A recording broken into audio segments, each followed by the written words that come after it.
Hi hello అందరికీ నమస్తే. నేను మీ శీలం వెంకటేశ్వర్లు. ఈరోజు మద్యం కుంభకోణం గురించి విజయసాయి రెడ్డి గారిని ఈరోజు విచారణకు పిలిచింది చుట్టూ. ఈరోజు విజయసాయి రెడ్డి గారిని అరెస్ట్ చేస్తారా? విజయసాయి రెడ్డి గారు విజిల్ బ్రోగా మిగిలిపోతారా, లేక అప్రూవర్గా మారుతారా? ఇది చాలామంది మధ్యలో సందేహాలు ఉన్నాయి. ఆ సందేహాలు గురించి మాట్లాడటం కోసం నేను ఈ వీడియో చేస్తున్నాను.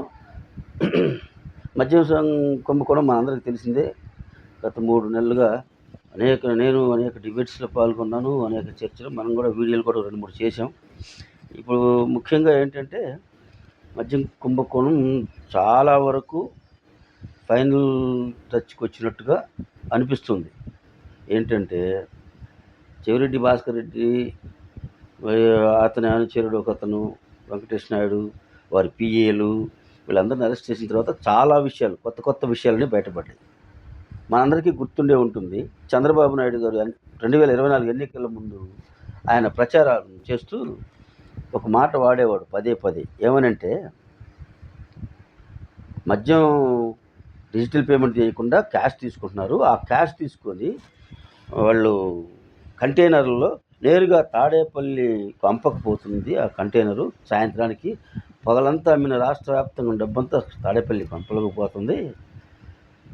అది అంటే ఆయన ఏదో కళ్ళతో చూసినట్టుగా మాట్లాడుతున్నప్పుడు మా బోటోళ్ళు చాలామంది మేము నమ్మల. ఆయన ఏదో ఒక జనాలను కొంచెం ఆకర్షించడానికి చెప్తున్నాడు తప్ప అలా నేరుగా వాళ్ళ ఇంటికి ఎందుకు వెళ్తుందిలే అనుకున్నాం. కానీ గత 2-3 వారాల క్రితం మనం గమనిస్తే చాలా టీవీల్లో మనం చూస్తున్నాం. అంటే తాడేపల్లి జగన్మోహన్ రెడ్డి గారి ఇంటికి కాకుండా పక్కనే అది ల్యాండ్ మార్క్ అంట, అదేదో దానిలోకి పోతున్నాయి ఈ కంటైనర్లు. అంటే అందులో ఏమున్నాయో మనకు తెలియదు. ఆయన మాట ఇప్పుడు షూట్ అయింది అనేది నా భావన.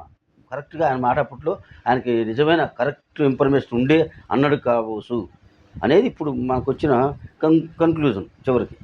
ఇక అది పక్కన పెడితే చెవిరెడ్డి భాస్కర్ రెడ్డి గారి పాత్ర వీళ్ళందరిది ఏంది? ఈయన తిరుపతి తుడా చైర్మన్, ఈయనకి మంచి పలుకుబడి ఉంటుంది. అదిగాక ఆయనకంటూ ప్రత్యేకంగా 4-5 కాన్వాయ్ లాగా వాహనాలు ఉంటాయి, కార్లు. ఈయన వాళ్ళ వెంకటేష్ నాయుడు అనే అతని ద్వారా, ఈ పిఏల ద్వారా, వీళ్ళందరి ద్వారా ఈ యొక్క డబ్బుని, ఈ కంటైనర్లో ల్యాండ్ మార్క్ వచ్చిన డబ్బుని ఈయన కార్లలో ఎలక్షన్ ముందు సంగతి నేను చెప్తుంది, కొంత ఇక్కడ పెట్టారు, కొంత ఏమైనా హైదరాబాద్లో కూడా పెట్టారని రకరకాల వార్తలు వస్తున్నాయి. ఎక్కడి నుంచి అయినా సరే ఈయన అధికారిక వాహనాల్లో వాళ్ళ పిఏలు ఒక ఇద్దరు, ఇంకో కొంతమంది ఉంటారు కదా, అనుచరులు 100 మంది ఉంటారు వాళ్ళ ద్వారా ఒక్కొక్క నియోజకవర్గానికి 30 కోట్ల నుంచి 50 కోట్ల దాకా డబ్బు పంపమని పంపించారు. ఈ మద్యం ద్వారా పోగేసిన డబ్బుని ఇప్పుడు రాష్ట్ర వ్యాప్తంగా పోటీ చేసిన అభ్యర్థులు, ఓడిపోయిన అభ్యర్థులు కూడా, ముఖ్యంగా ప్రకాశం, నెల్లూరు జిల్లాల్లో కొంతమంది సీనియర్ నాయకులు కూడా ఉన్నారు వైసీపీలో పోటీ చేసిన వాళ్ళు.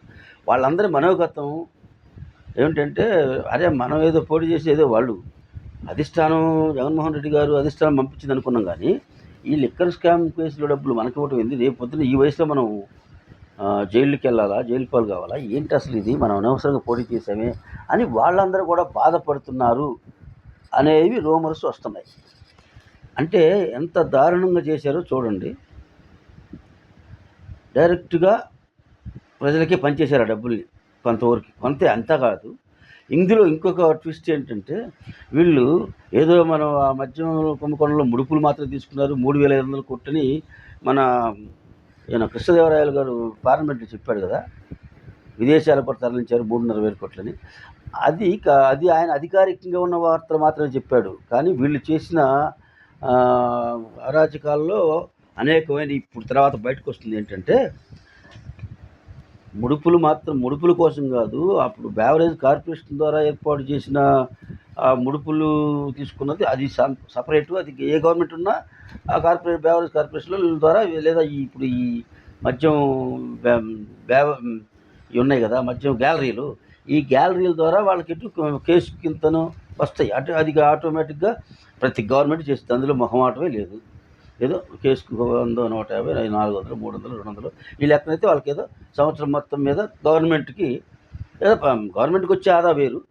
వీళ్ళకి పర్సనల్‌గా కూడా కొంత తీసుకుంటారనేది నానుడిగా ఉంది. కానీ వీళ్ళేం చేశారు, అసల ఆ కంపెనీలు మొత్తం ఎవరిని వాళ్ళని చేయనీయకుండా మీరిచ్చే ఆ మామూళ్ళు అవి మాకు సరిపోవు అని జగన్మోహన్ రెడ్డి గారు ముందుగానే ఈ రాజు కేసిరెడ్డిని, విజయసాయిరెడ్డిని, మిథున్ రెడ్డిని వీళ్ళకి తోడు ఒక ఇద్దరు ముగ్గురిని కలిపి మీరు మీటింగ్ చేసుకొని మీరు ఆలోచించి ఒక మద్యం పాలసీ ఒకటి చేయండి. ప్రభుత్వానికి ఆదాయం రావాలి, ప్యారలర్‌గా పార్టీకి ఆదాయం రావాలి అని మీరు ఎలా చేస్తారో అది చేయండి. ఖచ్చితంగా దీనికి రెండింటికి ప్యారలర్‌గా అంటే రైలు పట్టాలు 2 ఉన్నట్టుగా సమాంతరంగా దీనికెంతో దానికెంతో సమాంతరంగా రావాలి మళ్ళీ లాభాలు. ఎందులో కూడా తేడా ఉండకూడదని చెప్పేసరికి వీళ్ళు విజయసాయిరెడ్డి గారి ఇంట్లో హైదరాబాద్లో ఒకసారి, మళ్ళీ ఇక్కడ ఇప్పుడు మనం మాట్లాడుకున్న ల్యాండ్ మార్క్ ఆ ప్రాంతంలోనే వేరే ఒక అపార్ట్మెంట్ తీసుకొని విజయసాయిరెడ్డి గారి ఆధ్వర్యంలోనే మిథున్ రెడ్డి, రాజకేశ్వరరెడ్డి వీళ్ళందరూ కలిసి కూర్చొని మాట్లాడుకుంటూ 2, 3 సిట్టింగ్లు వేశారు. వాళ్ళు మాట్లాడింది ఇదే. ఏంటి, ప్రభుత్వానికి ఇటు బెవరేజ్ కంపెనీలు ఇచ్చే ఇటు సరిపోవు, ప్రభుత్వానికి వచ్చే ఆ లాభం 20%, 10%, 20% ఉంటుంది కదా, అది సరిపోదు. అసలు గ్యాలరీలని తీసేసి మనకు సొంత గ్యాలరీలు పెట్టుకోవడం, వాళ్ళు ఎటు మనం అడిగే పర్సంటేజ్ ఇవ్వరు కాబట్టి వాళ్ళని తప్పించేసి అవి మీరే తీసేసుకుంటే అవకాశం ఉన్నందుకు మనం తీసేసుకోవటం, అవకాశం ఇవ్వడంలో వాళ్ళు వదిలేసి వాళ్ళని ఆపేసి మనమే కొత్తగా పెట్టుకోవటం అని. అందుకే ఈ లీలా డిస్టిలరీ, అదాని డిస్టిలరీ ఇవన్నీ వచ్చింది అక్కడే. మిథున్ రెడ్డికి సంబంధించిన రాయలసీమ ప్రాంతంలో ఉంటుంది అదొకటి.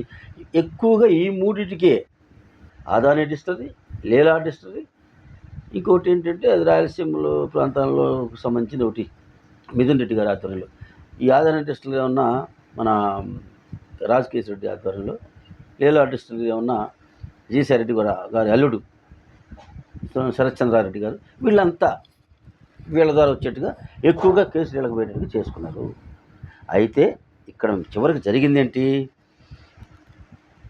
వాళ్ళు డిస్టిలరీలు వాళ్ళయే, తయారు చేసేది వాళ్ళే, అమ్మేది వాళ్ళే, అమ్మేది కూడా వాళ్ళ మనుషులు పెట్టుకున్నారు. షాపులు ప్రభుత్వాన్ని చెప్పి ఇది ఒకటి అడ్డం పెట్టి, ప్రభుత్వాన్ని అడ్డం పెట్టి వాళ్ళే పెట్టుకొని చేసుకున్నారు. అందులో వచ్చే లాభాల కంటే అత్యంత దారుణమైన విషయం ఇంకొకటి ఉంది ఇందులో. ప్రభుత్వం తరపున వచ్చే వాటికే ఎటు ఈ డిజిటల్ పేమెంట్ లేకుండా ఓన్లీ క్యాష్ తీసుకుంటూ దానిలో మొత్తం ఎక్కువగా సగం కొట్టేయచ్చు అనుకున్నారు.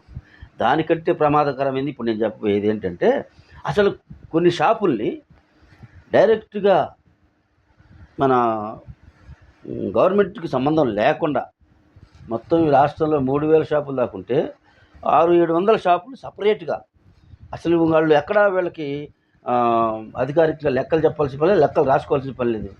ఆ గ్యాలరీ ఇప్పుడు మద్యం డిస్టిలరీ నుంచి నేరుగా షాపులోకి అనధికారికంగా పంపించి వాటిని నమ్ముకుని ఆ క్యాష్ సపరేట్గా పోతూ, అంటే ఇప్పుడు ఎట్టుందంటే ఇది ఇప్పుడు దొంగోడి చేతికి తాళం ఇస్తే ఎట్టుంటుంది, ప్రభుత్వం అట్లా అయిపోయింది.